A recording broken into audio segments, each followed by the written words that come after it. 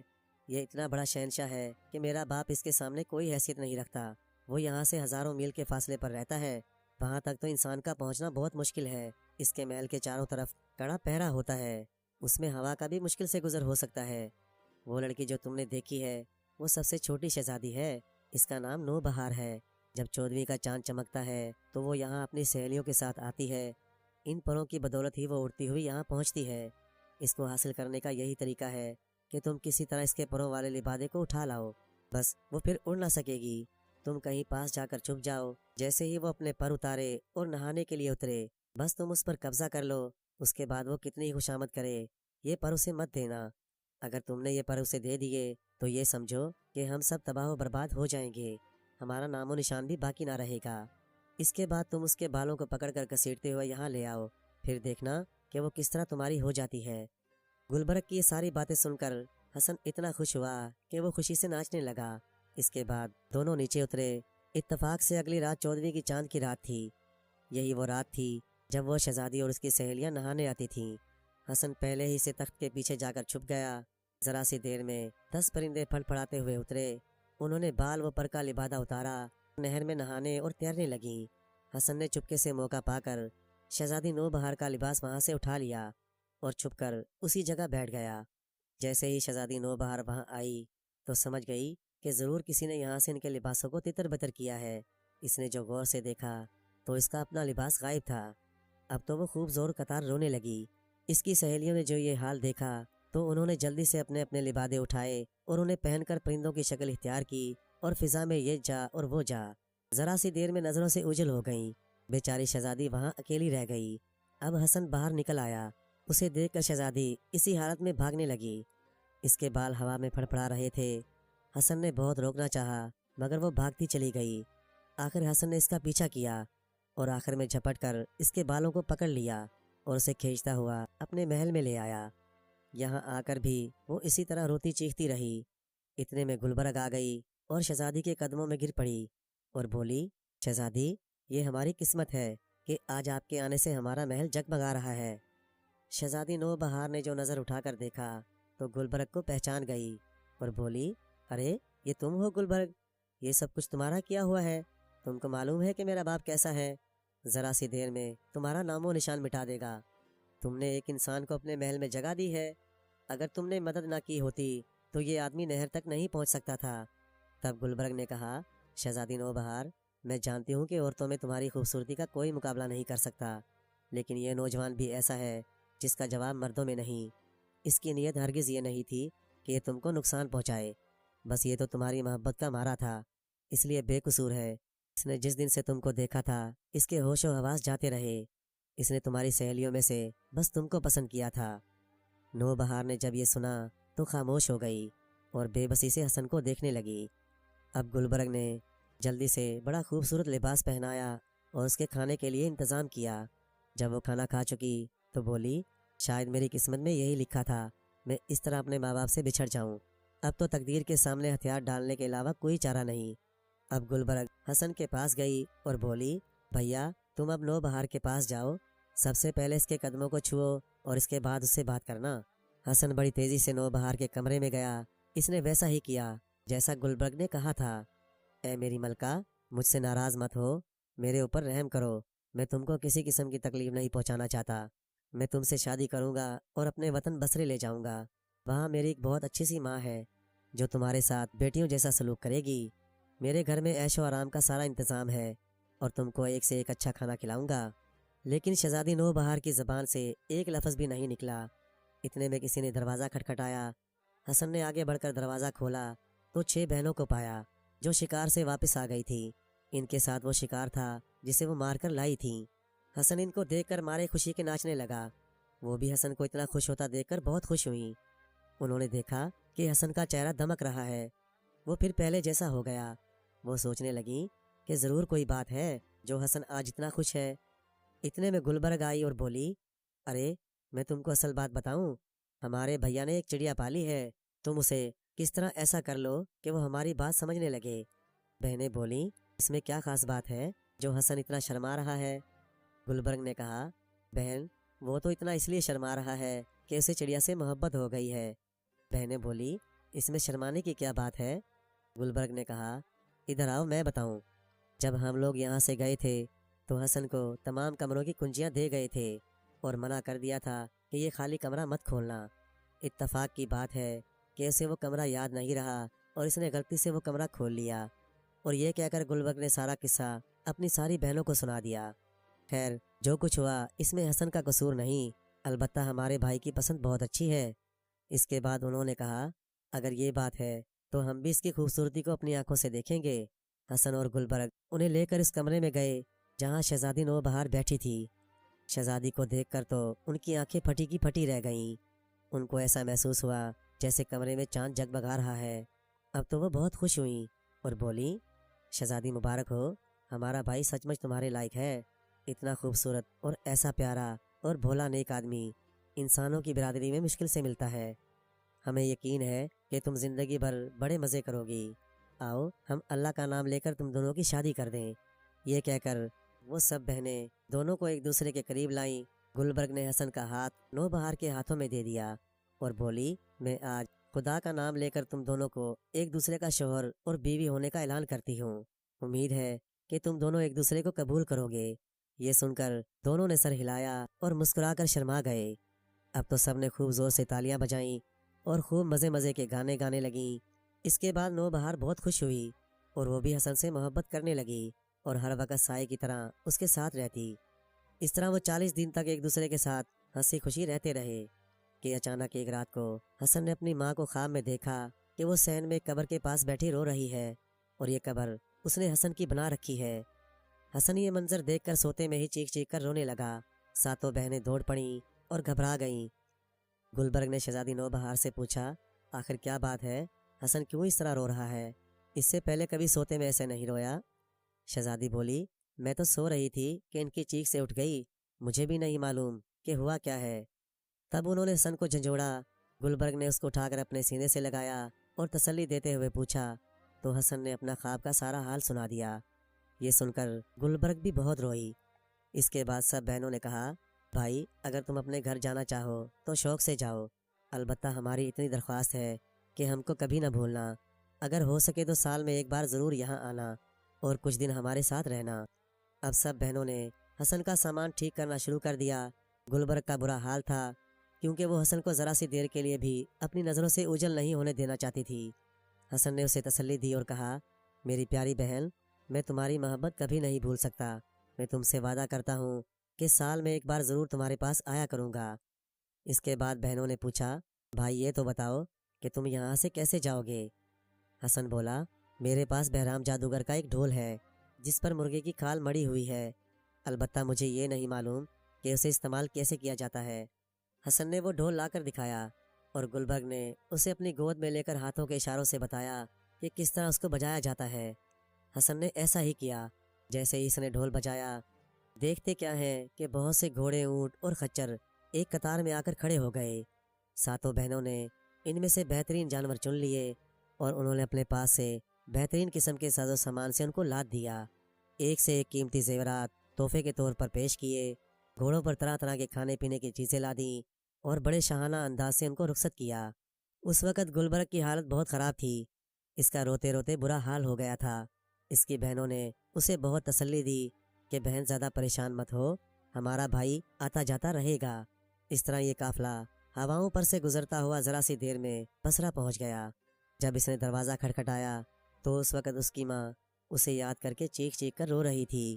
دروازے کی دستک سن کر وہ آئی اور بولی، میرا بیٹا، اور پھر فوراً بے ہوش ہو کر گر پڑی۔ حسن اور نوبہار نے آگے بڑھ کر اس کو اٹھایا اور لے جا کر بستر پر لٹایا اور پنکھا جھلنا شروع کیا۔ ذرا سی دیر میں اسے ہوش آ گیا تو حسن بولا، ماں میری طرف دیکھو، یہ میری بیوی ہے اور تمہاری بہو بھی ہے اور بیٹی بھی، یہ تمہاری خدمت کرے گی، اب تمہاری پریشانیاں ختم ہو جائیں گی۔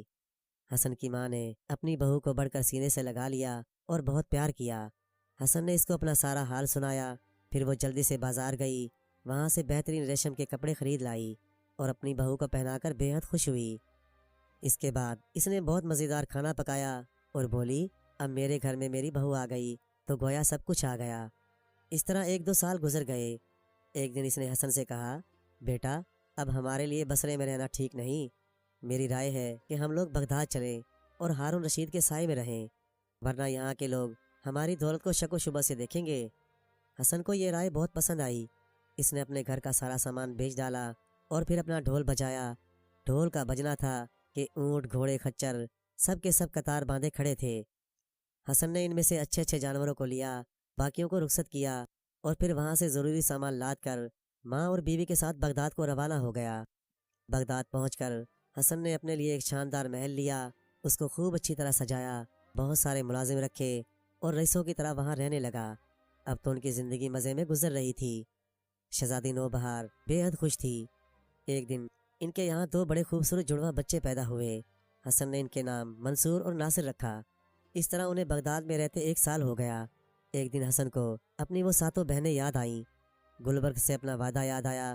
اس نے بازار سے جا کر طرح طرح کے قیمتی تحفے خریدے اور ماں سے بولا، میں چند روز کے لیے اپنی بہنوں سے ملنے جا رہا ہوں، تم نوبہار کا خیال رکھنا، کہیں ایسا نہ ہو کہ وہ گھر سے باہر چلی جائے، گھر کی تمام کھڑکیاں بند رکھنا، کوٹھے پر بھی مت چڑھنے دینا، اور ایک خاص بات بتاؤں، اس مکان کی پچھلی کوٹھڑی میں رنگین پروں کا ایک لباس ہے، اسے کسی طرح بھی نوبہار کو مت دکھانا، کہیں ایسا نہ ہو اس کو دیکھ کر وہ پھر پرندہ بننے کی خواہش کرے، اگر ایسا ہوا تو گویا میری زندگی تباہ ہو جائے گی، تم مجھے ہرگز زندہ نہ دیکھ پاؤ گی۔ حسن کی ماں نے کہا، بیٹا تم مجھ پر بھروسہ کرو، جیسا تم نے کہا ہے ویسا ہی ہوگا، بس تم جلدی واپس آنا۔ اس طرح حسن نے پھر بیوی اور دونوں بچوں کو بہت پیار کیا۔ پھر اس نے ڈھول بجایا، جانور اسی طرح آ گئے۔ حسن نے چند گھوڑوں کو چنا اور تمام سامان اکٹھا کیا اور پھر اسی طرح ہوا پر اڑتا ہوا بات کی بات میں اسی محل میں پہنچ گیا جہاں اس کی 7 بہنیں رہتی تھیں۔ جیسے ہی وہ محل میں اترا، شہزادیوں نے دیکھا تو مارے خوشی کے پھولے نہ سمائیں۔ شہزادی گلبرگ کی خوشی کا تو کوئی ٹھکانہ نہ تھا، وہ تو دیوانی ہو رہی تھی، ذرا ذرا سی دیر میں آ کر بلائیں لیتی۔ ادھر بغداد میں اس کی ماں اور بیوی بچے بڑے مزے سے رہ رہے تھے۔ 2 روز بعد نوبہار نے ماں سے کہا، مجھے کتنے دن ہو گئے میں نہا نہیں سکی، میں چاہتی ہوں کہ حمام میں جا کر نہا لوں۔ اس کی ساس نے کہا، بیٹی میں تیرے نہانے کا انتظام کیے دیتی ہوں، تو باہر مت جا، اس لیے کہ تیرے ساتھ کون جائے گا، میں بڑھیا ہوں، میرے اندر اتنی طاقت کہاں کہ میں حمام تک جا سکوں، گھر میں نہانے کا سارا سامان موجود ہے، میں تجھے اپنے ہاتھوں سے نہلاؤں گی۔ لیکن نوبہار کو ضد چڑھ گئی، وہ بھلا کم ماننے والی تھی۔ بولی، ماں یہ تم کیا کہہ رہی ہو، کبھی ایسا بھی ہوا ہے کہ عورتوں کو حمام جانے کی بھی پابندی لگی ہو؟ اگر کوئی شخص کسی کنیز باندھی پر بھی یہ پابندی لگا دے تو وہ بھی کہے گی کہ مجھے کسی اور کے ہاتھ بھیج دو، میں ایسے گھر میں نہیں رہ سکتی۔ اگر کوئی یہ سوچے کہ عورت پر سختی کرنا چاہیے تو یہ اس کی بے وقوفی ہے، اور یہ تو تم بھی جانتی ہو کہ اگر عورت کسی بات کو طے کر لے تو دنیا کی کوئی طاقت اسے نہیں روک سکتی۔ اگر تم کو میرے اوپر بھروسہ نہیں ہے تو میرے لیے مرنے کے علاوہ کوئی چارہ نہیں۔ یہ کہہ کر وہ چیخ چیخ کر رونے لگی۔ شہزادی کی بات سن کر حسن کی ماں گھبرا گئی۔ اس نے سوچا اب اس کو روکنا مشکل ہے، اور بولی، بیٹی آؤ چلو میں ہی تم کو حمام تک لے چلوں۔ اس کے بعد وہ اسے حمام میں لے گئی۔ جب وہ حمام میں داخل ہوئی تو حمام کی تمام عورتیں بھوچکا رہ گئیں۔ انہوں نے اتنی خوبصورت عورت اس سے پہلے کبھی نہیں دیکھی تھی۔ جب وہ نہانے کے لیے حمام میں اتری تو سارا حمام جگمگانے لگا، ہر طرف شور مچ گیا اور ذرا سی دیر میں اسے دیکھنے کے لیے ایک بھیڑ لگ گئی، کیونکہ اس سے پہلے ایسی عورت یہاں نہیں آئی تھی۔ ان عورتوں میں خلیفہ ہارون رشید کی ملکہ زبیدہ کی ایک لونڈی بھی تھی۔ اس نے جو یہ دیکھا تو دنگ رہ گئی۔ جب نہانے کے بعد نوبہار اپنی ساس کے ساتھ واپس جانے لگی تو یہ لونڈی بھی ان کے پیچھے پیچھے گھر تک آ گئی، لیکن حسن کے گھر پر پہرا دیکھ کر اس کے اندر جانے کی ہمت نہ ہوئی اور وہ واپس محل میں آ گئی۔ جب ملکہ زبیدہ نے اسے دیکھا تو اس کا رنگ پیلا پڑ چکا تھا، وہ گھبرائی ہوئی تھی۔ ملکہ نے پوچھا، کیا بات ہے جو تم اتنی گھبرا رہی ہو؟ لونڈی بولی، ملکہ میں کیا بتاؤں کہ میں نے حمام میں کیا دیکھا۔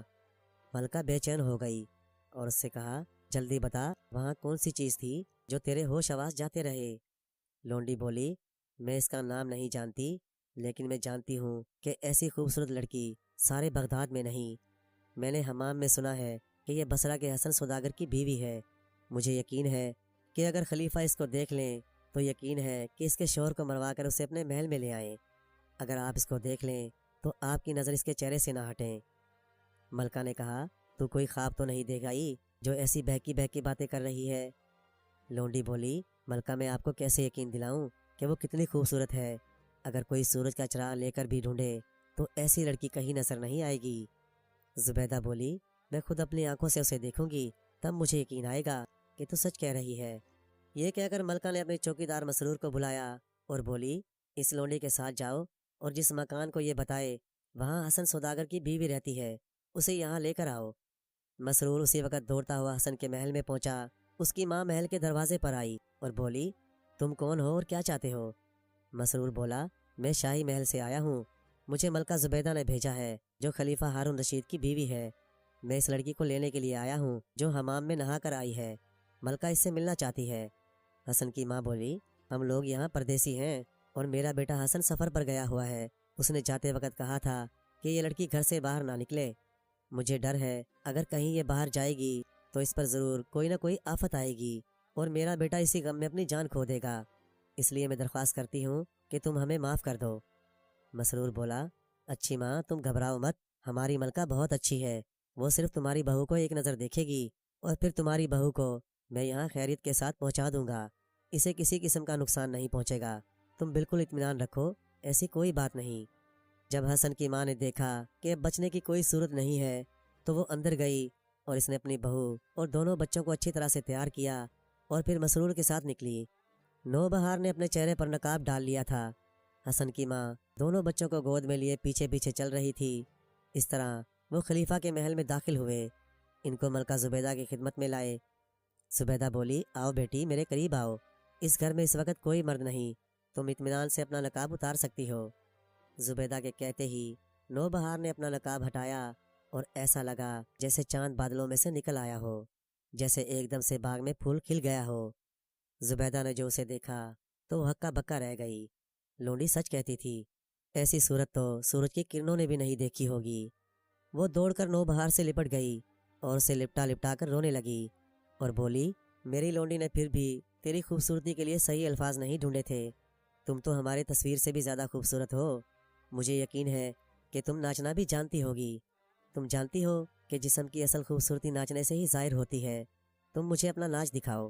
نوبہار بولی، مجھے ناچنا نہیں آتا، میں نے اس فن کی طرف کبھی دھیان نہیں دیا، البتہ مجھے اس سے زیادہ حیرت میں ڈالنے والا کام آتا ہے، وہ یہ کہ میں پرندوں کی طرح اڑ سکتی ہوں۔ ارے تم اڑ سکتی ہو؟ یہ تو سچ مچ کا جادو ہے، تمہارا جسم دیکھ کر ہی یہ خیال ہوتا ہے کہ تم راج ہنس کا سا بدن رکھتی ہو۔ میں یہ تماشا ضرور دیکھوں گی، بغیر پروں کے کیسے اڑا جاتا ہے؟ ملکہ نے حیرت سے جواب دیا۔ نوبہار بولی، بغیر پروں کے نہیں، میرے پاس پر نہیں ہیں، یہ پر میری ساس کے پاس رکھے ہیں، اگر وہ پر مجھے دے دے تو میں اڑ کر دکھاؤں۔ یہ سن کر تو بڑھیا کانپنے لگی، یہ سب کچھ کیا ہو گیا؟ ملکہ زبیدہ بولی، بڑی بھی جلدی سے وہ پروں کا لبادہ لے آؤ تاکہ ہم سب یہ کھیل دیکھیں۔ حسن کی ماں بولی، ملکہ یہ لڑکی آپ کا روپ دیکھ کر گھبرا گئی ہے اور بہکی بہکی باتیں کر رہی ہے، ورنہ کہیں آپ نے بھی سنا ہے کہ کوئی انسان ہوا میں اڑ سکتا ہے؟ اللہ نے صرف یہ طاقت پرندوں کو دی ہے۔ لیکن نوبہار بولی، میں اپنی جان کی قسم کھا کر کہتی ہوں کہ ملکہ صاحبہ میرے وہ پر محل کے کمرے میں بند ہیں۔ زبیدہ نے فوراً اپنے ہاتھوں سے سونے کا ایک جڑاؤ کنگن اتار کر بڑھیا کو دے کر کہا، بڑی بھی جاؤ، جا کر کسی طرح وہ لبادہ لے کر آؤ، میں اسے دیکھ کر تم کو جوں کا توں واپس کر دوں گی۔ لیکن بڑھیا اس کے لیے پھر بھی تیار نہ ہوئی۔ تب ملکہ نے مسرور کو بلایا اور اس سے بولی کہ جاؤ حسن کے محل کی تلاشی لو اور جہاں کہیں بھی وہ عجیب و غریب لبادہ ہو اسے یہاں لے کر آؤ۔ ملکہ نے بڑھیا سے اس کے محل کی کنجیاں لے کر مسرور کے حوالے کر دیں۔ مسرور نے سارے محل کی تلاشی لی اور آخر ایک کوٹھڑی میں وہ لبادہ اسے مل گیا جو ایک صندوق میں رکھا ہوا تھا۔ مسرور نے اسے لا کر ملکہ کے سامنے ڈال دیا۔ ملکہ نے اسے غور سے دیکھا اور اسے لے کر نوبہار کو دے دیا۔ نوبہار نے اسے اچھی طرح دیکھا اور جب اسے اطمینان ہو گیا تو اس نے بڑی احتیاط سے اوڑھا۔ جیسے ہی اسے اوڑھا تو ایسا لگا جیسے وہ انسان نہ ہو بلکہ ایک سفید پرندہ ہو۔ اس نے اپنے دونوں بچوں کو اپنے کندھوں پر بٹھایا اور اپنے پر پھڑ پھڑائے اور ایک لمحے میں یہ جا اور وہ جا، ہوا میں اڑنے لگی اور ہوا میں اڑتے اڑتے چلائی، خدا حافظ، میں جا رہی ہوں ہمیشہ کے لیے اور یاد رکھو جانے والے کبھی نہیں آتے۔ زبیدہ نے کہا، نوبہار واپس آ جاؤ۔ نوبہار نے اڑتے ہوئے اپنی ساس سے کہا، میری پیاری ماں، میں جا رہی ہوں اور میرا جانا تمہارے لیے بہت تکلیف دہ ہوگا، لیکن کیا کروں، میں اس لبادے کو اوڑھنے کے بعد قابو میں نہیں رہتی۔ میں جانتی ہوں کہ یہ خبر سن کر حسن کا کتنا برا حال ہوگا، لیکن میں مجبور ہوں، بے بس ہوں۔ اب تو حسن مجھ کو واک واک کے جزیرے میں ہی پا سکتا ہے۔ خدا حافظ، خدا حافظ۔ یہ کہہ کر نوبہار بڑی تیزی کے ساتھ اوپر اڑتی ہوئی فضا میں غائب ہو گئی اور بڑھیا دھڑام سے فرش پر گر پڑی۔ ملکہ زبیدہ نے تسلی دے کر کہا، بڑی بھی، اگر مجھے یہ بات معلوم ہوتی تو میں ہرگز ہرگز ضد نہ کرتی۔ اب مجھے کیا معلوم تھا کہ تمہارے بیٹے کی بیوی ایک پری ہے۔ میں تم سے معافی چاہتی ہوں کہ میری وجہ سے تم کو یہ دن دیکھنا پڑا۔ حسن کی ماں بولی، ملکہ یہ تمہارا قصور نہیں، میری قسمت ہی ایسی ہے۔ ہر آدمی اپنی تقدیر اپنے ساتھ لیے پھرتا ہے، میری قسمت میں یہی لکھا تھا۔ یہ کہہ کر وہ گھسیٹتی روتی اپنے محل میں واپس آ گئی۔ وہاں اس نے 3 قبریں بنائیں، ایک بڑی اور 2 چھوٹی۔ اب وہ دن بھر اپنی بہو اور پوتوں کے لیے روتی رہتی۔ ادھر حسن جب 7 شہزادیوں کے پاس پہنچا تو وہ اسے دیکھ کر بہت خوش ہوئیں۔ خاص طور پر چھوٹی بہن گلبرگ تو پھولے نہ سمائی۔ اس نے بڑی خاطر مدارت کی اور 3 مہینے تک حسن کو اپنے پاس رکھا۔ اس کے بعد جب حسن نے واپسی کا ارادہ کیا تو اس نے وہی ڈھول بجایا، اسی طرح وہ جانور آ گئے۔ حسن نے اچھے جانوروں کو تو لے لیا، باقیوں کو واپس کر دیا۔ اب ان 7 بہنوں نے سونے چاندی کے ڈھیر لگا دیے اور اس کے بعد دوسرے سامان لادے۔ اس طرح وہ اتنے ساز و سامان کے ساتھ بغداد کے لیے روانہ ہوا اور خیریت سے اپنے گھر پہنچ گیا۔ جلدی سامان اتار کر جانوروں کو رخصت کیا۔ جب محل کے اندر داخل ہوا تو وہاں سناٹا پایا۔ اس نے نوبہار اور دونوں بچوں کو تلاش کیا مگر وہ کہیں نہ ملے۔ وہ دوڑتا ہوا پچھلے کمرے میں گیا۔ وہاں کیا دیکھتا ہے کہ وہ صندوق کھلا پڑا ہے جس میں پروں کا لباس رکھا ہوا تھا۔ اس کو دیکھ کر وہ گھبرا گیا، تیزی سے ماں کے پاس پہنچا۔ اس نے بیوی اور بچوں کا حال پوچھا۔ اس کی ماں زور قطار رو رہی تھی۔ آخر ماں نے شروع سے لے کر آخر تک سارا واقعہ سنا دیا۔ یہ سننا تھا کہ حسن بے ہوش ہو گیا۔ اس کے بعد اسے ہوش آ گیا، لیکن وہ دن رات روتا رہتا، نہ کچھ کھاتا نہ پیتا۔ آخر ایک دن اس کی ماں نے کہا، بیٹا اس طرح رونے سے کیا فائدہ؟ اب ایک امید رہ گئی ہے کہ نوبہار نے مجھ سے چلتے وقت یہ کہا تھا کہ اگر حسن آئے اور مجھ سے ملنا چاہے تو کہنا میں جزیرہ واک واک میں ملوں گی۔ حسن نے بغداد کے لوگوں سے جزیرہ واک کے بارے میں پوچھا مگر اسے کچھ پتہ نہ چلا۔ آخر وہ مایوس ہو کر گھر آیا۔ اس کی سمجھ میں کچھ نہ آیا کہ وہ کیا کرے۔ پھر ایک دم اسے خیال آیا اور اس نے اپنی ماں سے کہا، میں اپنی 7 بہنوں کے پاس جا رہا ہوں، اب وہی میری مدد کریں گی۔ یہ سوچتے ہی اس نے وہ ڈھول نکالا اور بجایا۔ اسی طرح گھوڑے پر بیٹھ کر وہ ذرا سی دیر میں بادلوں کے پہاڑ پر پہنچا جہاں وہ 7 بہنیں رہتی تھیں۔ ان 7 بہنوں نے جو اسے پھر واپس آتے دیکھا تو حیران رہ گئیں، لیکن خوش بھی بہت ہوئیں۔ جب گلبرگ نے حسن کو گلے لگایا تو حسن اپنے آنسوؤں کو نہ روک سکا اور چیخ چیخ کر رونے لگا۔ وہ اسے محل کے اندر لے گئیں۔ جب اسے ذرا سکون ہوا تو پھر اس نے اپنی ساری مصیبت کا حال سنایا اور بولا، میں تم سے صرف یہ پوچھنے آیا ہوں کہ جزیرہ واک واک کہاں ہے۔ یہ سننا تھا کہ سب بہنیں سناٹے میں آ گئیں اور ایک دوسرے کو دیکھنے لگیں اور ایک ساتھ بولیں، میرے بھائی، اگر تم کو ہاتھ اٹھا کر آسمان کو چھونا ہو تو یہ اس جزیرے تک پہنچنے کے مقابلے میں زیادہ آسان ہوگا۔ اب تو حسن کی حالت اور خراب ہو گئی اور اس کی آنکھوں سے آنسوؤں کی ندیاں بہنے لگیں۔ سب بہنیں تسلی دینے لگیں۔ تب گلبرگ نے کہا، میرے بھائی صبر کرو، اللہ نے چاہا تو کوئی نہ کوئی راستہ ضرور نکلے گا۔ تم اپنے آنسو پونچھو، میں تمہارے لیے کچھ نہ کچھ کروں گی اور تم کو تمہارے بچوں سے ملا کر دم لوں گی۔ مجھے تو اب یہ خیال آ رہا ہے، پروں کے اس لباس کو میں نے اس وقت جلا کیوں نہ دیا؟ ساری مصیبت اسی کی لائی ہوئی ہے، لیکن تقدیر کا لکھا کون مٹا سکتا ہے؟ اب گلبرگ اپنی بہنوں کے قدموں میں گر پڑی اور بولی، میری پیاری بہنوں، اس جزیرے کا پتہ لگانے میں تم سب اس کی مدد کرو۔ گلبرگ کی تمام بہنوں نے وعدہ کر لیا کہ ہم ضرور حسن کی مدد کریں گی۔ ان 7 بہنوں کا ایک چاچا تھا، اس کا نام تھا عبدالقدوس۔ وہ سب سے بڑی بہن سے بہت پیار کرتا تھا اور سال میں ایک بار اس کو دیکھنے کے لیے ضرور آتا تھا۔ پچھلی بار جب وہ آیا تھا تو اس نے بڑی بہن کو تھیلی دی، اس میں کوئی سفوف تھا۔ عبدالقدوس نے کہا تھا، بیٹی جب تم کو کوئی پریشانی ہو تو ذرا سا سفوف آگ میں ڈال دینا، میں فوراً آ جاؤں گا۔ چنانچہ جب گلبرگ نے رو رو کر بہنوں سے مدد کے لیے کہا تو بڑی بہن بولی، گلبرگ میرے کمرے سے وہ سفوف کی تھیلی لاؤ جو مجھے چاچا نے دی تھی۔ گلبرگ نے وہ تھیلی لا کر دی۔ بڑی بہن نے اس میں سے تھوڑا سا سفوف نکالا اور اسے آگ پر ڈال دیا۔ ذرا سی دیر میں دھواں سا اٹھا اور عبدالقدوس ایک سفید ہاتھی پر بیٹھا ہوا وہاں پہنچ گیا اور بولا، میری بیٹی کہاں ہے؟ اس نے مجھے کیوں یاد کیا؟ بڑی بہن نے بڑے ادب سے سلام کیا اور بولی، آپ کو آئے ہوئے 1 سال ہو گیا تھا، دیکھنے کو بہت دل چاہ رہا تھا، اس لیے میں نے آپ کو یاد کیا ہے۔ عبدالقدوس بولا، میں کل آنے والا تھا، تمہارے یاد کرنے سے آج ہی آ گیا، لیکن مجھ سے کوئی بات مت چھپانا، اپنی پریشانی بتاؤ، میں تمہاری ہر بات ماننے کے لیے تیار ہوں۔ تب بڑی بہن نے حسن کا سارا حال بیان کیا اور کہا، کسی طرح ہمارے بھائی حسن کو جزیرے پر پہنچا دیجئے۔ یہ سنتے ہی عبدالقدوس نے اپنی انگلی دانتوں میں دبا لی اور چپ چاپ بیٹھ گیا۔ وہ تھوڑی دیر اسی طرح بیٹھا رہا اور پھر بولا، تم اپنے بھائی سے کہو اب رونے دھونے سے کوئی فائدہ نہیں، اس جزیرے پر پہنچنا بالکل ناممکن ہے۔ یہ سن کر تمام بہنیں خاموش ہو گئیں۔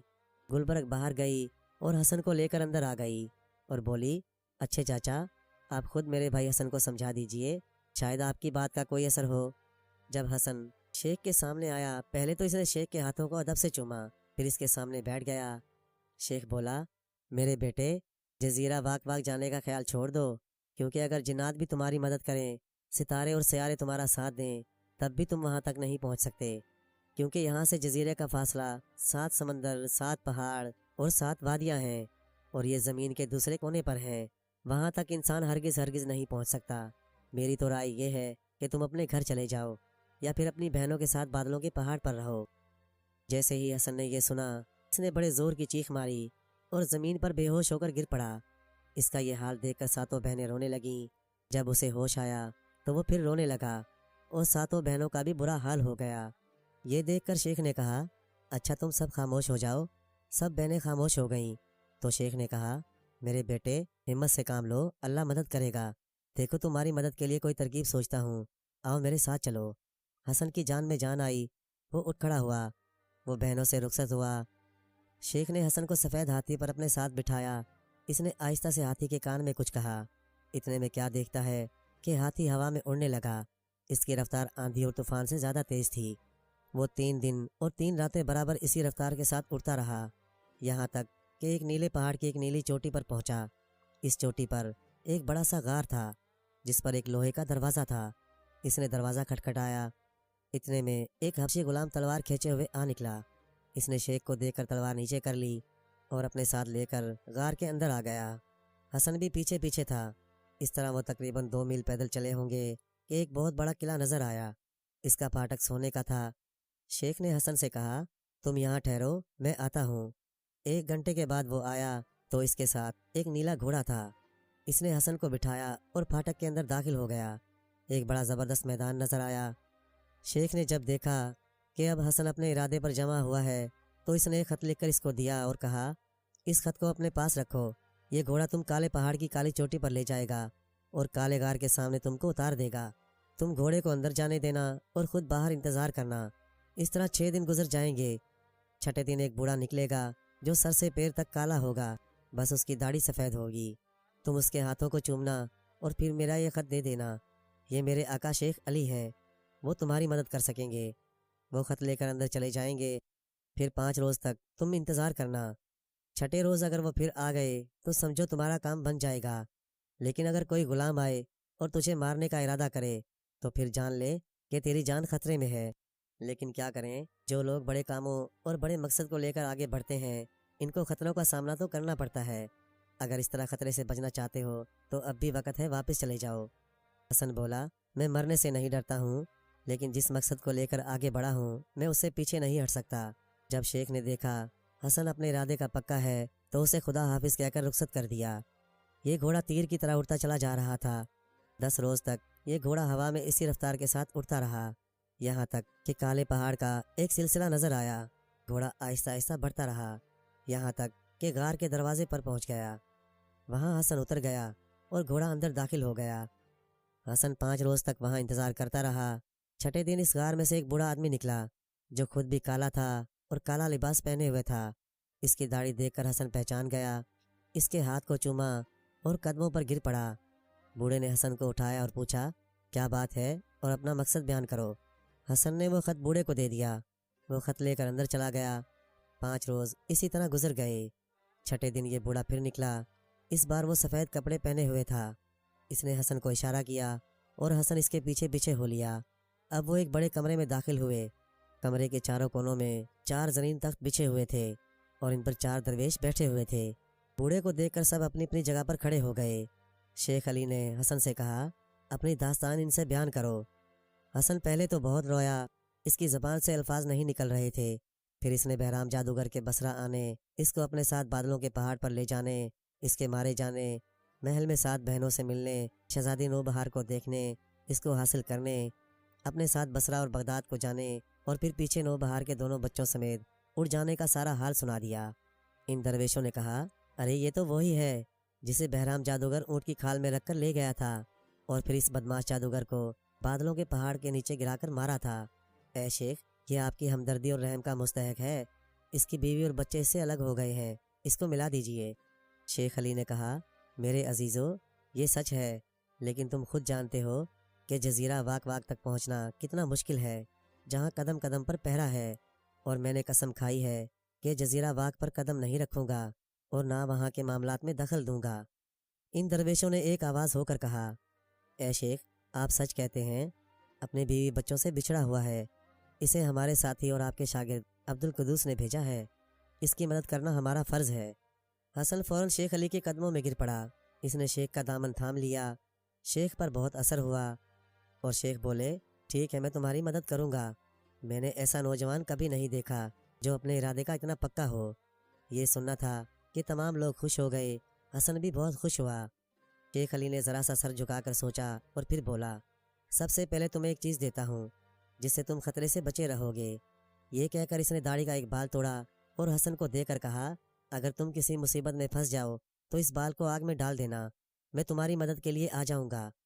اس کے بعد شیخ علی نے اشارہ کیا جیسے کسی کو بلا رہے ہوں۔ ایک جن سامنے آیا۔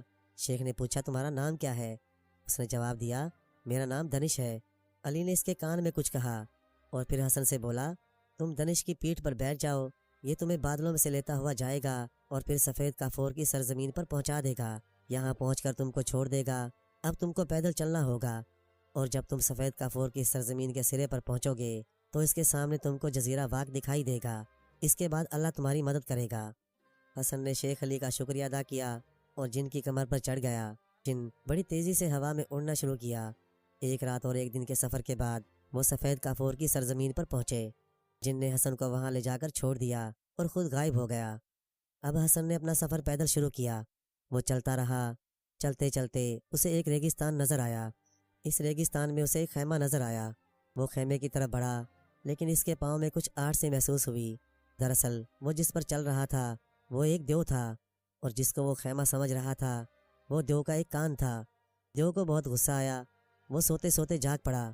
اس نے جو پھونک ماری تو حسن اچھل کر ہوا میں اوپر جا پہنچا، اور پھر جب نیچے آیا تو دیو نے اسے دبوچ لیا اور اپنے ہاتھوں سے ایسے پکڑ لیا جیسے چڑیا کو کوئی پکڑتا ہے۔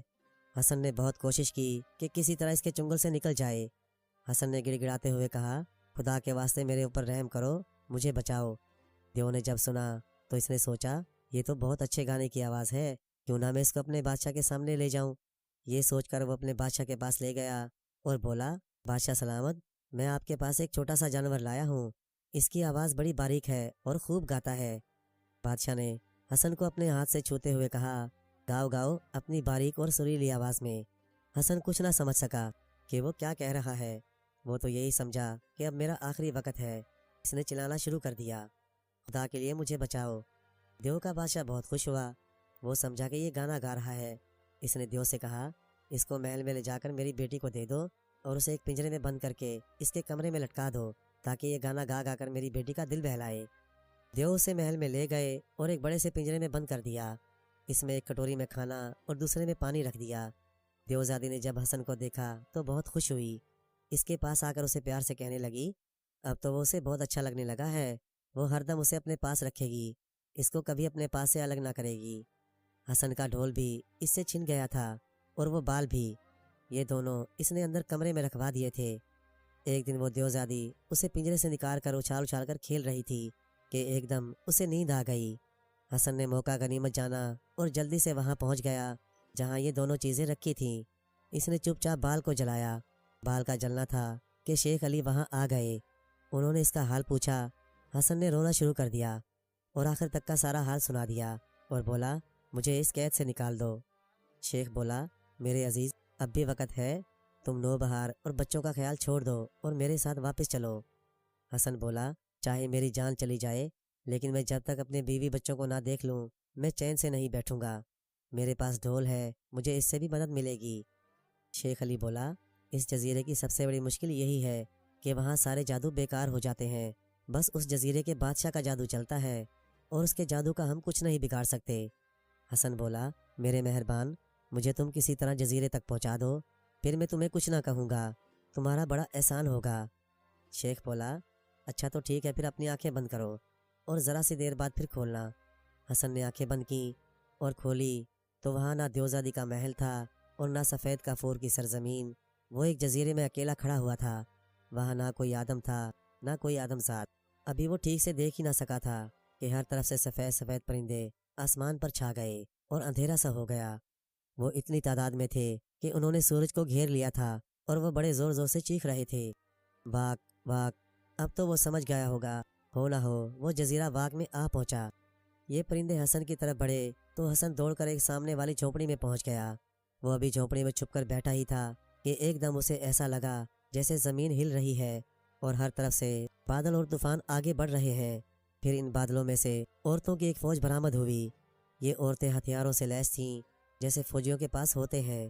یہ سنہرے گھوڑے پر سوار تھیں اور بڑی تیزی کے ساتھ اس طرف بڑھ رہی تھیں۔ ان کے آگے ایک گورے رنگ کی پری تھی، اس کا چہرہ چاند کی طرح چمک رہا تھا۔ حسن اسے دیکھ کر ڈر گیا۔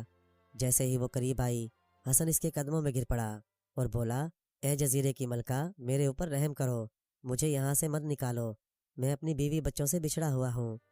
پری اپنے گھوڑے پر سے اتر آئی، اس نے باقی فوج کو واپس جانے کا حکم دیا۔ اس نے اپنے لباس کو اس کی طرف کر دیا۔ حسن نے اس کو چوما اور اس کے قدموں میں گر پڑا۔ اس نے اپنا سر اٹھا کر جو دیکھا تو وہ ایک بوڑھی پری تھی۔ پری کو اس پر رحم آ گیا اور بولی تم پریشان مت ہو، لیکن میں چاہتی ہوں کہ کسی کو یہ پتہ نہ چلے کہ تم کون ہو، اس لیے بہتر ہے کہ تم بھی میرے اور میرے سپاہیوں کی طرح لباس پہن لو، پھر تمہیں کوئی نہ پہچان سکے گا، پھر میں تمہاری کہانی سنوں گی۔ ذرا سی دیر میں بڑھیا پری نے اسے وہ لباس، ذرا بختر اور ہتھیار لا کر دیے۔ ان کے پہننے کے بعد ایسا لگا جیسے وہ بھی ان میں سے ایک ہے۔ پھر بوڑھی پری اسے لے کر سمندر کے کنارے آئی اور بولی اب تم مجھے اپنا حال سناؤ۔ حسن نے اسے اپنا سارا حال شروع سے آخر تک سنا دیا۔ جب وہ اپنا حال سنا چکا تو پری نے پوچھا تمہارے بیوی بچوں کا کیا نام ہے؟ حسن بولا تم لوگ تو اپنے بچوں کو ناصر اور منصور کہتے تھے اور میری بیوی کا نام نوبہار تھا، لیکن مجھے نہیں معلوم کہ یہاں انہوں نے کیا نام رکھ چھوڑا ہے۔ یہ کہہ کر وہ اپنے بچوں کو یاد کر کے زور قطار رونے لگا۔ بوڑھی پری بولی حسن تم کو میں اپنے بیٹے کی طرح سمجھوں گی، تم پریشان مت ہو، مجھے یقین ہے کہ تمہاری بیوی یہاں کی پریوں میں سے ایک ہے۔ کل صبح یہاں کی پریاں سمندر کے کنارے نہانے آئیں گی، میں کوئی ایسی ترکیب کروں گی یہ سب تمہارے سامنے سے گزریں، اس کے بعد تم اپنی بیوی کو پہچان لینا۔ اب تو حسن کی جان میں جان آئی، وہ بہت خوش ہوا۔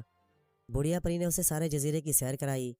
پری بھی حسن سے بہت خوش ہوئی اور کہا اطمینان رکھو، تمہیں کوئی نقصان نہیں پہنچے گا، میں تمہاری ہر خوشی پوری کروں گی۔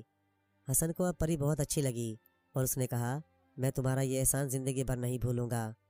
اگلے روز صبح صبح بڑھیا پری حسن کو لے کر سمندر کے کنارے آئی، اسے ایک چٹان کے پاس چھپا کر بٹھا دیا۔ ذرا سی دیر کے بعد باجے بجنے لگے، ہر طرف سے ڈھول تاشے کی آواز سنائی دینے لگی۔ اتنے میں بہت سی لڑکیاں آئیں اور پانی میں کود پڑیں۔ دور سے حسن کو ایسا لگا جیسے پانی میں سفید سفید کمل کے پھول کھل گئے ہوں، پھر ان کے بال پانی میں اس طرح لہرا رہے تھے جیسے سمندر سے جھاگ نکل رہا ہو۔ حسن نے ایک ایک عورت کو غور سے دیکھا، لیکن نوبہار جیسی تو ان میں کوئی بھی نہ تھی۔ اس نے اداس ہو کر بڑھیا پری سے کہا اچھی ماں میری نوبہار ان میں نہیں ہے۔ بڑھیا پری بولی بیٹا حسن پریشان نہ ہو، شاید دور ہونے کی وجہ سے تم پہچان نہ سکے، میں ابھی ان کو تمہارے سامنے سے گزرنے کے لیے کہتی ہوں۔ اس نے تالیاں بجائیں اور سب عورتیں اس طرح سامنے سے گزریں، ان میں سے ایک خوبصورت تھیں، لیکن پھر بھی نوبہار نوبہار تھی۔ اس نے مایوس ہو کر بڑھیا سے کہا اماں سچ مچ میری نوبہار ان میں سے نہیں ہے۔ بڑھیا پری نے کہا فکر مت کرو، اب ہمارے بادشاہ کی 7 شہزادیاں باقی ہیں، لیکن تم ان کی شکل و صورت تو بتاؤ کہ وہ کیسی ہے تاکہ میں بھی اندازہ لگا سکوں۔ حسن بولا وہ اتنی خوبصورت ہے جتنا کہ انسان ہو سکتا ہے، اس کا رنگ اتنا سفید کہ روشنی بھی اس کے مقابلے میں سفید نہیں۔ یہ کہہ کر اس کی آنکھوں میں آنسو آ گئے اور بولا، میری نوبہار، تمہارے بغیر جیسے میرے پاس اب کچھ نہ رہا، جیسے میری آنکھوں کی روشنی جاتی رہی۔ یہ کہہ کر حسن رونے لگا۔ بوڑھی پری نے کچھ سوچ کر کہا، حسن، تمہاری باتوں سے مجھے ایسا لگتا ہے کہ تمہاری نوبہار ہمارے بادشاہ کی بیٹی ہے۔ اگر یہ سچ ہے تو تم مایوس ہو جاؤ، اس لیے اس کو حاصل کرنا ایسا ہے جیسے چاند کو چھو لینا۔ میری رائے تو یہ ہے تم اس خیال کو چھوڑ دو۔ یہ سننا تھا کہ حسن دھڑام سے گر پڑا اور بری طرح سے رونے لگا، اور پھر بولا، میری پیاری ماں، کسی طرح میری مدد کرو، اس جزیرے میں کیا ہے جو تم نہیں کر سکتی؟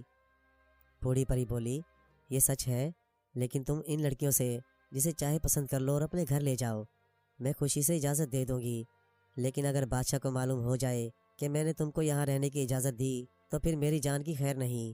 تم جتنی دولت چاہو میں تم کو دے سکتی ہوں، بس تم اس خیال کو چھوڑ دو۔ حسن بوڑھی پری کے قدموں میں گر پڑا اور بولا، مجھے کچھ نہیں چاہیے، مجھے تو صرف اپنے بیوی بچے چاہیے۔ یہ کہہ کر حسن چیخ چیخ کر رونے لگا۔ بڑھیا پری کو حسن پر ترس آ گیا، اس نے اپنے ہاتھوں سے اٹھایا اور بولی، تم پریشان نہ ہو، اب تو چاہے میری جان چلی جائے میں تمہاری مدد ضرور کروں گی۔ جزیرہ باغ کوئی ایک جزیرہ نہیں، یہ 7 جزیروں سے مل کر بنتا ہے۔ ہر جزیرے میں بادشاہ کی ایک لڑکی حکومت کرتی ہے۔ میرے اس جزیرے پر بادشاہ کی سب سے بڑی لڑکی نور الہدا کی حکومت ہے۔ میں ابھی جا کر اسے تمہارے بارے میں بات کرتی ہوں، اب تم اپنے آنسو پوچھ ڈالو۔ یہ کہہ کر شہزادی نور الہدا کے دربار میں گئی اور آداب بجا کر بولی، شہزادی صاحبہ، اگر اجازت ہو تو کچھ عرض کروں؟ شہزادی بولی، ضرور، اگر کوئی فرمائش ہو تو ضرور پوری کی جائے گی۔ بڑھیا پری بولی، شہزادی صاحبہ، آج مجھے ایک خوبصورت نوجوان ملا جسے سمندر کی لہروں نے کنارے پر لا کر چھوڑ دیا۔ میں نے اپنی زندگی میں اتنا خوبصورت انسان نہیں دیکھا۔ وہ اپنی بیوی بچوں کو ڈھونڈتا ہوا یہاں پہنچا ہے۔ وہ اپنی بیوی کی جو پہچان بتاتا ہے، اس سے مجھے آپ اور آپ کی بہنوں کا خیال آتا ہے۔ یہ سننا تھا کہ شہزادی آگ بگولا ہو گئی اور بولی، شیطان کی خالہ، بتا، تو نے ایک انسان کو کیسے اس جزیرے میں داخل ہونے دیا؟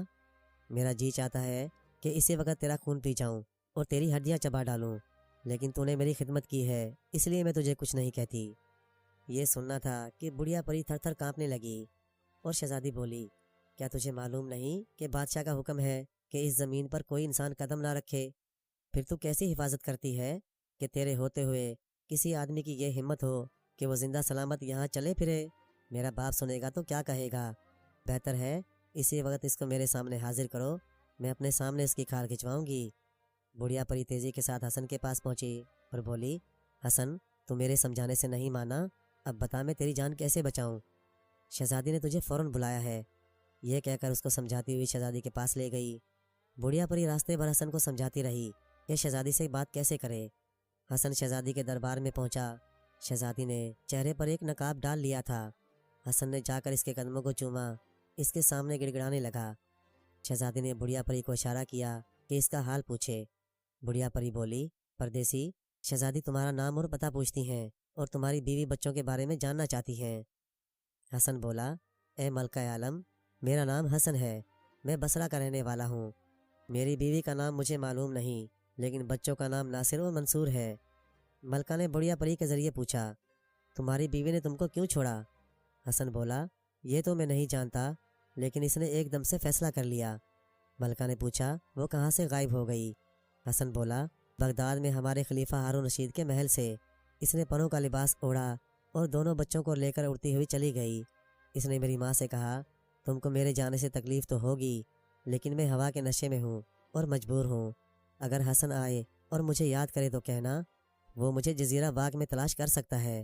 بس یہ تھے اس کے آخری الفاظ جو اس کی زبان سے نکلے، اور یہی وہ دن تھا جب میری دنیا میں اندھیرا چھا گیا۔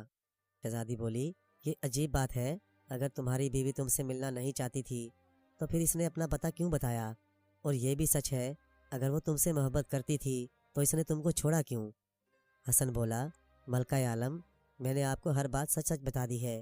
مجھے اس کی محبت میں ذرا شبہ نہیں، لیکن وہ ہوا کے نشے میں مجبور تھی، وہ پروں کو دیکھ کر اپنے آپے میں نہیں رہتی تھی۔ اچھی ملکہ، میرے اوپر رحم کرو، مجھے میری بیوی بچوں تک پہنچا دو۔ شہزادی نے حکم دیا کہ شہر کی تمام عورتیں اور لڑکیاں حاضر کی جائیں۔ تمام لڑکیاں آ گئیں لیکن حسن نے کہا ان میں سے کوئی بھی میری بیوی نہیں۔ شہزادی تھوڑی دیر تک سوچتی رہی، پھر بولی میں نے بہت سوچا لیکن میری سمجھ میں نہیں آ رہا تجھے کیا سزا دوں۔ اب بڑھیا پری کا ڈر کم ہو گیا تھا۔ اس نے ہمت کر کے کہا شہزادی میں نے برسوں آپ کی خدمت کی ہے، آج اس کے بدلے میں درخواست ہے کہ اس نوجوان کو سزا نہ دیں۔ اس نے بہت بڑی مصیبتیں جھیلی ہیں تب کہیں یہاں تک پہنچا ہے۔ تم نقاب الٹ کر دیکھو یہ کتنا خوبصورت نوجوان ہے، کیا اس کو سزا دینا ٹھیک ہے؟ شہزادی نے اپنا نقاب اتار دیا۔ اب جو حسن کی نظر پڑی تو وہ چیخ مار کر گر پڑا، یا اللہ یہ تو بالکل میری بیوی ہے۔ شہزادی نے کہا تم غلط سمجھ رہے ہو، میری تو شادی بھی نہیں ہوئی۔ حسن بولا اے حسین شہزادی تمہاری صورت میری بیوی سے کتنی ملتی ہے، البتہ بس ذرا سا فرق ہے جو میں کہہ نہیں سکتا کہ کیا ہے۔ شہزادی نے سوچا کہ ضرور اس نے میری کسی بہن کو دیکھا ہے، اس لیے مجھے اس بات کا پتہ لگانا چاہیے کہ میری کس بہن نے شادی کی ہے، تاکہ پھر دونوں کو ایسی سزا دوں کہ زندگی بھر یاد کریں۔ لیکن اس نے بڑھیا پری سے کہا تم میری 6 بہنوں کو یہاں آنے کی دعوت دو اور کہنا کہ تم لوگ 2 سال سے یہاں نہیں آئی ہو، تم کو دیکھنے کے لیے میں کتنا بے چین ہوں، لیکن یاد رکھو ان کو حسن کے بارے میں کچھ بھی معلوم نہ ہو۔ بوڑھی پری کچھ نہ سمجھی، اس نے باری باری 5 شہزادیوں کو اپنے ساتھ لے لیا۔ پھر وہ چھٹی کے پاس پہنچی، یہ سب سے چھوٹی تھی اور اپنے ماں باپ کے ساتھ رہتی تھی۔ جب وہ اپنے باپ سے اجازت لینے گئی تو بادشاہ گھبرا گیا اور بولا بیٹی تم مجھے چھوڑ کر مت جاؤ، میں نے ایک بڑا بھیانک خواب دیکھا ہے، اگر تم مجھے چھوڑ کر گئیں تو شاید میں تم کو کبھی نہ دیکھ سکوں گا۔ میں نے دیکھا میں اپنے خزانے میں ٹہل رہا ہوں، وہاں اپنے تمام ہیرے جواہرات دیکھ رہا ہوں، لیکن 7 ہیرے ایسے ہیں جو مجھے بہت اچھے لگے۔ ان میں سے ایک ہیرا جو سب سے چھوٹا ہے، سب سے خوبصورت، میں نے اسے اپنے سینے سے لگا لیا اور میں اس خزانے سے لے کر نکلا۔ اتنے میں ایک عجیب و غریب پرندہ اوپر سے اڑتا ہوا آیا، اس نے جو جھپٹا مارا تو یہ ہیرا مجھ سے چھین کر لے گیا۔ جب میری آنکھ کھلی تو میں نے سیانوں کو بلایا اور ان سے پوچھا اس خواب کی تعبیر بتاؤ، جانتی ہو اس کا کیا مطلب بتایا؟ بادشاہ سلامت 7 ہیرے آپ کی 7 بیٹیاں ہیں اور سب سے چھوٹا ہیرا آپ کی سب سے چھوٹی بیٹی ہے، اسے کوئی یہاں سے لے جائے گا، اس لیے میں نہیں چاہتا کہ تم یہاں سے کہیں جاؤ، کہیں راستے میں کوئی ایسی ویسی بات نہ ہو جائے۔ سب سے چھوٹی لڑکی نے جو واقعی نوبہار تھی بادشاہ سے بولی آپ کو معلوم ہے کہ میری بہن نے کتنی بڑی دعوت کا انتظام کیا ہے، پھر 2 سال سے ہم ایک دوسرے سے نہیں ملے، اب اگر میں منع کرتی ہوں تو اسے کتنی تکلیف ہوگی، آپ میری وجہ سے پریشان نہ ہوں، آپ کو معلوم ہے کہ ایک بار میں آپ سے بچھڑ گئی تھی لیکن میں پھر آ گئی، بھلا کس کی ہمت ہے کہ بادلوں کے کالے پہاڑ اور اتنی بہت سی وادیوں اور اتنے گہرے سمندروں کو پار کر کے کوئی یہاں آ سکے۔ بادشاہ کو اطمینان ہو گیا، اس نے چند روز کے لیے اجازت دے دی۔ پھر یہ شہزادی اپنے دونوں بچوں کو لے کر اپنی دوسری بہنوں کے ساتھ نور الہدا کے پاس پہنچی۔ یہاں پہلے سے ان کے استقبال کی تیاریاں کر لی گئی تھیں۔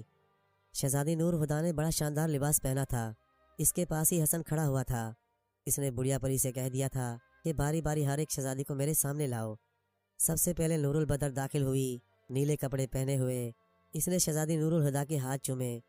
حسن نے اس کو دیکھا اور پوچھا کیا یہ تمہاری بیوی ہے؟ حسن بولا یہ تو چاند سے بھی زیادہ خوبصورت ہے، اس کے بال گھٹاؤں سے زیادہ کالے ہیں، لیکن یہ وہ نہیں جس کی تلاش میں مارا مارا پھرتا ہوں۔ تب شہزادی نور الہدا نے اس کو اپنے پاس بٹھایا اور دوسری بہن کو بلایا، یہ شمس النہار تھی، پہلی سے بھی زیادہ خوبصورت۔ حسن نے اس کو دیکھا مگر یہ بھی حسن کی بیوی نہ تھی۔ حسن بولا یہ تو سورج سے زیادہ روشن ہے اور اس کے گال گلابوں سے زیادہ نرم ہے، مگر یہ وہ نہیں جس کے لیے میں مارا مارا پھر رہا ہوں۔ شہزادی نور الہدا نے اس کو اپنے پاس بٹھایا اور تیسری بہن کو بلایا، یہ نور النہار تھی، یہ دوسروں سے بھی زیادہ خوبصورت تھی۔ حسن نے اس کو دیکھا اور بولا یہ تو شام کی شفق سے زیادہ خوبصورت اور اس کی آنکھوں کی کجلاہٹ شام کے سلونے پن کو بھی شرماتی ہے، مگر یہ وہ نہیں جس کی تلاش میں مارا مارا پھر رہا ہوں۔ شہزادی نے اس کو پھر اپنے پاس بٹھایا اور اپنی چوتھی بہن کو بلایا، یہ نجم السحر تھی، یہ تیسری سے بھی زیادہ خوبصورت تھی۔ شہزادی نے کہا حسن دیکھو اس کو، یہ تمہاری بیوی ہے؟ حسن بولا یہ تو صبح کی پہلی کرن سے زیادہ خوبصورت ہے، مگر یہ وہ نہیں جس کی تلاش میں مارا مارا پھرتا ہوں۔ شہزادی نے پھر اسے اپنے پاس بٹھا لیا اور 5ویں بہن کو بلایا، اس کا نام تھا سمی بدن۔ شہزادی نے کہا حسن اس کو دیکھو، کیا یہ تمہاری بیوی ہے؟ حسن بولا یہ تو وہ ہے جس کا بدن پھولوں سے زیادہ نازک، خدا نے اسے چاندی سے تراش کر بنایا ہے، لیکن یہ وہ نہیں جس کی تلاش میں مارا مارا پھرتا ہوں۔ شہزادی نور الہدا نے بوڑھیا پری سے کہا اب جاؤ سب سے چھوٹی بہن کو پیش کرو اس کا نام تھا نور النساء۔ جیسے ہی وہ داخل ہوئی، ابھی نور الہدا نے یہ پوچھا بھی نہیں تھا، حسن اس کو دیکھو، کیا یہ تمہاری بیوی ہے؟ کہ اس کو دیکھتے ہی حسن بڑے زور سے چیخا اور بے ہوش ہو کر زمین پر گر پڑا۔ شہزادی نے فوراً حسن کی آواز کو پہچان لیا اور بڑی تیزی سے اس کی طرف لپکی اور وہ گر کر بے ہوش ہو گئی۔ شہزادی نور الہدا نے فوراً حکم دیا، اس کمینے کو یہاں سے لے جاؤ اور شہر کے باہر لے جا کر ڈال دو۔ یہ سنتے ہی غلام دوڑ پڑے اور حسن کو گھسیٹتے لے گئے اور لے جا کر سمندر کے کنارے ڈال دیا۔ جب نور النساء کو ہوش آیا تو نور الہدا نے کہا، اے ذلیل لڑکی، اس آدمی سے تیرا کیا رشتہ ہے؟ پہلے تو تم نے باپ سے پوچھے بغیر چپ چاپ شادی کر لی اور اس کے بعد اپنے شوہر کو چھوڑ کر چلی آئی۔ اب تو تجھے اپنی جان سے اس کی قیمت چکانا پڑے گی۔ تب اس نے کنیزوں کو آواز دی اور کہا، بڑھیا پری کو باندھ کر خوب پیٹو۔ پھر اس نے اپنے باپ کو خط لکھا اور حسن اور نور النساء کا سارا حال بیان کیا اور پوچھا کہ بتائیے اس لڑکی کو کیا سزا دی جائے۔ جب بادشاہ نے شہزادی نور الہدا کا خط پڑھا، اس کی آنکھوں کے سامنے اندھیرا چھا گیا۔ اس نے لکھا، تم سخت سے سخت سزا دو گی تو وہ بھی اس جرم کے مقابلے میں کم ہوگی جو اس لڑکی نے کیا ہے۔ ادھر شہزادی کے غلام حسن کو سمندر کے کنارے ڈال آئے۔ جب اسے ہوش آیا تو اس کی سمجھ میں کچھ نہ آیا کہ وہ کہاں ہے۔ وہ سمندر کے کنارے ٹہلنے لگا۔ اتنے میں کیا دیکھتا ہے، دو لڑکے ایک دوسرے سے جھگڑ رہے ہیں۔ حسن نے ان کو الگ کر دیا اور بولا، تم کیوں لڑ رہے ہو؟ وہ بولے، یہ جھگڑا ایک چھری اور ٹوپی کے لیے ہے جو وہیں رکھی ہوئی تھیں۔ حسن بولا، تم دونوں اتنی سی چیز کے لیے کیوں جھگڑ رہے ہو؟ ان لڑکوں نے کہا، آپ ان کو اتنی سی چیز کہتے ہیں، آئیے ہم آپ کو اس کی خاصیت بتائیں۔ ہمارا باپ بہت بڑا جادوگر تھا، اس نے جادو کی مدد سے یہ دونوں چیزیں 135 سال کے بعد تیار کی تھیں۔ اب وہ مر گیا۔ ہم دونوں میں جھگڑا یہ ہے کہ کون کیا لے۔ اس کے اندر بہت سے طلسم باریک باریک لکھے ہوئے ہیں۔ اس کا مالک تمام جنوں پر حکومت کرتا ہے۔ جب وہ زمین پر چھڑی مارتا ہے تو تمام جنوں کی فوج زمین سے نکلتی ہے، اس کا حکم کا انتظار کرتی ہے، جیسے وہ کہتا ہے کرتی ہے۔ اور ٹوپی کی خاصیت یہ ہے کہ جو کوئی اس ٹوپی کو پہن لے، اس کو کوئی نہ دیکھ سکے۔ حسن پہلے تو حیران ہوا، پھر اس نے سوچا کہ مجھ سے زیادہ اس چھڑی اور ٹوپی کی کسے ضرورت ہو سکتی ہے۔ کسی طرح ان پر قبضہ کرنا چاہیے، میں ان کی مدد سے اپنا مقصد حاصل کر سکتا ہوں۔ چنانچہ اس نے لڑکوں سے کہا، اچھا میں ایک ترکیب کرتا ہوں، میں ایک کنگری پھینکوں گا، جو کوئی اسے لے کر پہلے آئے گا اس کو یہ چھڑی دوں گا اور دوسرے کو ٹوپی۔ دونوں لڑکے راضی ہو گئے۔ حسن نے ایک کنگری اٹھا کر پھینکی، وہ دونوں کنگری لانے کے لیے دوڑ پڑے۔ حسن نے فوراً سر پر ٹوپی پہن لی اور اوڑھ لی اور چھڑی کو اپنے ہاتھ میں لے لیا اور دوسری طرف جا کر کھڑا ہو گیا۔ جب لڑکے واپس آئے تو انہیں کوئی آدمی نظر نہیں آیا۔ انہوں نے کہا، وہ آدمی کہاں گیا جس نے ہمارا فیصلہ کرنا تھا؟ حسن قریب ہی کھڑا تھا۔ اب اسے یقین آ گیا کہ ان میں یہ خاصیت ہے اور حسن وہاں سے آگے بڑھ گیا۔ اس نے سوچا کہ شہر میں جانا چاہیے اور سب سے پہلے بڑھیا پری کو دیکھنا چاہیے کہ وہ کس حال میں ہے۔ وہ ٹوپی پہنے اس محل میں داخل ہوا جس میں وہ قید تھی۔ حسن نے دیکھا بیچاری ایک زنجیر سے بندھی پڑی ہے۔ اس نے جان بوجھ کر چینی کا برتن گرا کر توڑا۔ بڑھیا ڈر گئی اور بولی، حضرت سلیمان کی قسم بتاؤ تم کون ہو؟ حسن بولا، میں کوئی جنزاد یا دو نہیں ہوں، میں تمہارا بیٹا حسن ہوں جس کی وجہ سے تم اس مصیبت میں پھنسی ہو۔ میں تم کو چھڑانے کے لیے آیا ہوں۔ یہ کہہ کر اس نے ٹوپی اتار دی تو بڑھیا نے اسے دیکھ لیا۔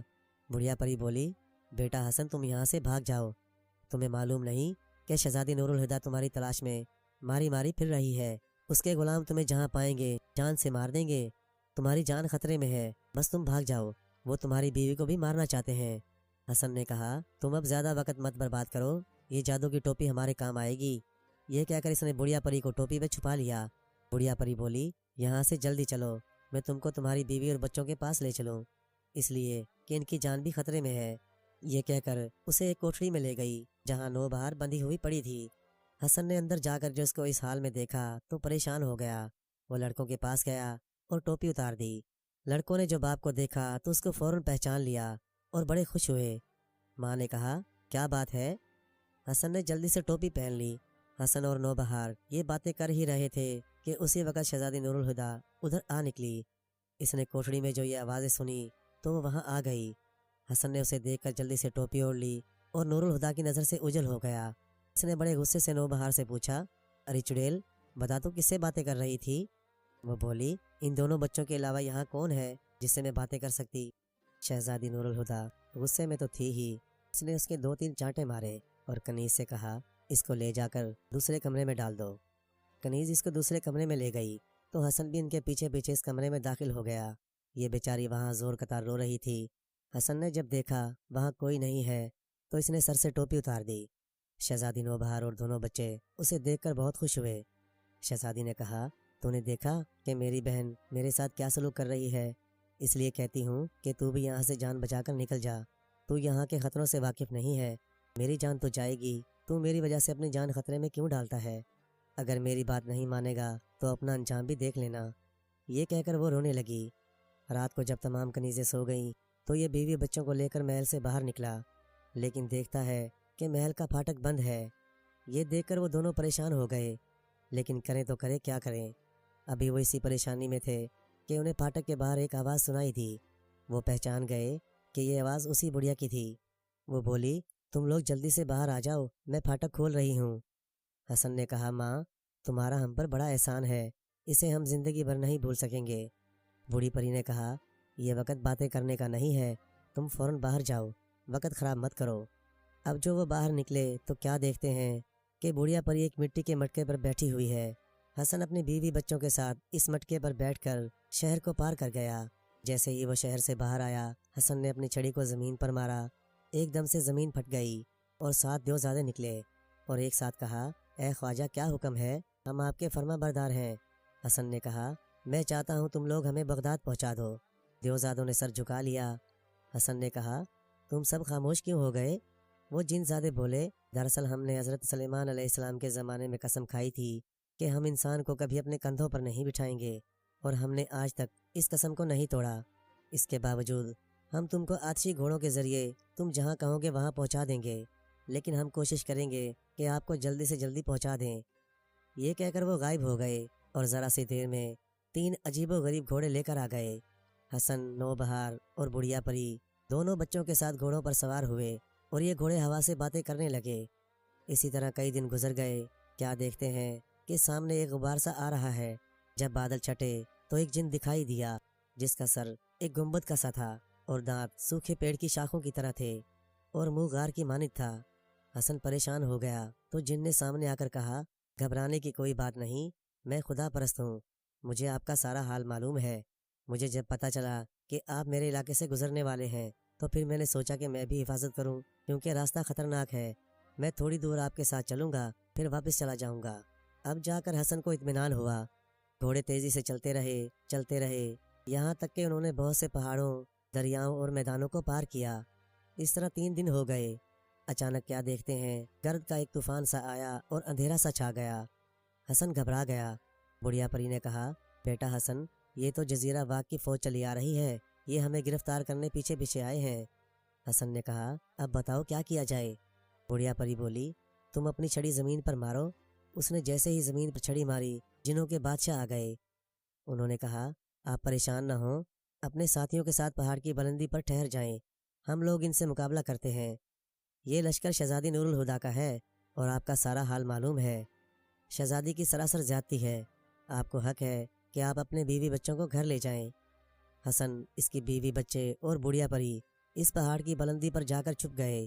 اس کے بعد کیا دیکھتے ہیں کہ دونوں طرف سے فوجیں لڑ رہی ہیں۔ جنگ ایسی ہولناک کہ لاشیں اڑتی ہوئی آسمان پر جاتی ہیں، ہر طرف شعلے نکل رہے ہیں، گرد آسمان سے باتیں کر رہی ہیں۔ یہ لڑائی مسلسل 3 دن تک ہوتی رہی۔ اس کے بعد حسن کے ساتھیوں کی جیت ہو گئی۔ شہزادی نور الہدا کو گرفتار کر کے حسن کے سامنے لایا گیا۔ حسن اور اس کی بیوی بچوں کے لیے ایک تخت لایا گیا۔ جنوں کے بادشاہ نے کہا، آپ جیسا حکم دے ہم ویسی ہی سزا دیں گے۔ بڑھیا پری نے جو اسے دیکھا تو اسے بہت غصہ آیا۔ وہ بولی، اے ذلیل عورت، تجھے کتوں کے سامنے ڈال دینا چاہیے کہ تیری تکہ بوٹی بنا کر کھا جائیں، کہ جس نے اپنی بہن کے ساتھ جانوروں جیسا سلوک کیا، جو بیچاری بے قصور تھی۔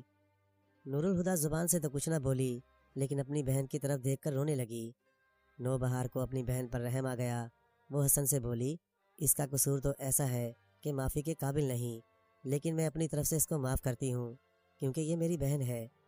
میرے باپ کو میرا غم تو ضرور ہوگا، لیکن اگر یہ بھی ماری گئی تو پھر اس کا صدمہ وہ برداشت نہیں کر سکے گا، آپ اس کو چھوڑ دیں۔ حسن نے کہا، میں نے تیری خاطر اتنی تکلیفیں اٹھائیں اور اب تیری ہی خاطر اس کو معاف کرتا ہوں، تیری بہن کو اس کے ساتھیوں سمیت چھوڑتا ہوں۔ یہ سننا تھا کہ نور الہدا گر پڑی اور بولی، میری اچھی بہن، میں اپنی غلطی پر بہت شرمندہ ہوں۔ پھر دونوں بہنیں رونے لگیں اور ایک دوسرے سے گلے ملی اور کافی دیر تک باتیں کرتی رہیں۔ نور الہدیٰ نے کہا، واقعی حسن تمہارے قابل ہے، اس نے تمہارے لیے کتنی تکلیفیں برداشت کی ہیں۔ پھر جو آدمی اپنے دشمن کو معاف کر دے وہ یقیناً بہت اچھا ہوگا۔ اس نے ہمیں معاف کر کے ہمیں دوسری بار جیتا ہے، تم خوشی خوشی اس کے ساتھ جاؤ۔ اس کے بعد رات بھر سب لوگ ساتھ رہے اور ہنسی خوشی باتیں کرتے رہے۔ حسن اور نور الہدیٰ میں بھی بڑی دوستی ہو گئی۔ بڑھیا پری اور شہزادی نور الہدیٰ بھی ایک دوسرے سے گھل مل گئیں۔ پھر شہزادی نور الہدیٰ بڑھیا پری کو اپنے ساتھ لے گئی۔ اب حسن، شہزادی نوبہار اور دونوں بچے پھر سفر پر روانہ ہو گئے۔ مہینوں کے سفر کے بعد انہیں کالے پہاڑوں کا ایک سلسلہ نظر آیا۔ حسن کو ایک دم سے شیخ علی کا خیال آ گیا۔ اس نے سوچا کہ ان کا کتنا بڑا احسان ہے، ورنہ میں کہاں اور جزیرہ واق کہاں۔ اب حسن نیچے اترا اور سیدھا شیخ علی کے پاس پہنچا۔ شیخ ان کو دیکھ کر بہت خوش ہوا اور اس سے حال پوچھا۔ حسن نے سارا ماجرا شروع سے لے کر آخر تک کہہ سنایا اور انہوں نے بچوں سے بھی ملاقات کی۔ شیخ علی نے جب جادو کی چھڑی اور ٹوپی کے بارے میں سنا تو بولے، یہ سچ ہے کہ ان چیزوں کی بدولت تم اپنے مقصد میں کامیاب ہوئے۔ ابھی وہ یہ باتیں کر ہی رہے تھے کہ اتنے میں کیا دیکھتے ہیں کہ شیخ عبدالقدوس چلے آ رہے ہیں۔ شیخ علی نے ان کو بڑھ کر گلے لگایا۔ پھر ان کی نظر حسن پر پڑی تو وہ اس سے لپٹ گئے۔ پھر حسن نے ان کو بھی سارا قصہ سنایا۔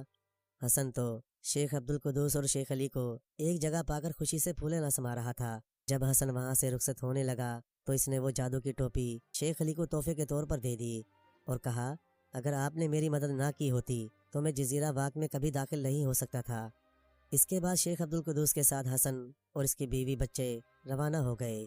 چلتے چلتے ایک دم سے ان کو بادلوں کا پہاڑ نظر آیا۔ شیخ نے کہا، حسن اگر تم چاہو تو اپنی بہنوں سے بھی مل لو۔ یہ سن کر حسن تو بہت خوش ہوا اور وہ سب لوگ سیدھے ساتوں شہزادیوں کے محل میں اترے۔ وہ بہنیں انہیں دیکھ کر بہت خوش ہوئیں۔ ذرا سی دیر میں حسن کی بہن گلبرگ آ گئی۔ وہ حسن کو دیکھ کر مارے خوشی کے اس سے لپٹ گئی۔ حسن نے اپنی ساتوں بہنوں کے سامنے شروع سے لے کر آخر تک کا سارا حال بتا دیا۔ گلبرگ نے بچوں کو بہت پیار کیا، پھر ان کی خاطر مدارت کی۔ حسن 10 روز تک اپنی ساتوں بہنوں کے پاس رہے۔ یہ دن اس طرح گزرے کہ گویا عید کے دن تھے۔ 10 روز کے بعد پھر سفر کا سلسلہ شروع ہوا۔ شیخ عبدالقدوس جب واپس جانے لگے تو حسن نے جادو کی چھڑی بھی ان کے حوالے کر دی۔ گلبرگ نے حسن کو بہت سے ہیرے جواہرات دیے اور اس طرح وہ وہاں سے رخصت ہو گئے۔ وہاں سے سیدھا بغداد پہنچے۔ گھر پہنچ کر حسن نے ماں کو آواز دی۔ اس کی آنکھیں روتے روتے خراب ہو گئی تھیں۔ انہوں نے جو آواز سنی تو کہا، کون ہے؟ حسن بولا، ماں تیرا بیٹا، تیری بہو اور تیرے پوتے آئے ہیں۔ یہ سننا تھا کہ بڑھیا نے جلدی جلدی دروازہ کھولا۔ اپنے بیٹے، بہو اور بچوں کو دیکھ کر وہ ایک دم سے بے ہوش ہو کر گر پڑی۔ حسن نے اسے اٹھا کر چارپائی پر ڈالا اور تب وہ ہوش میں آ گئی۔ اب تو سب ہنسی خوشی رہنے لگے۔ البتہ سب لوگ سال میں ایک بار بادلوں کے پہاڑ پر جاتے تھے۔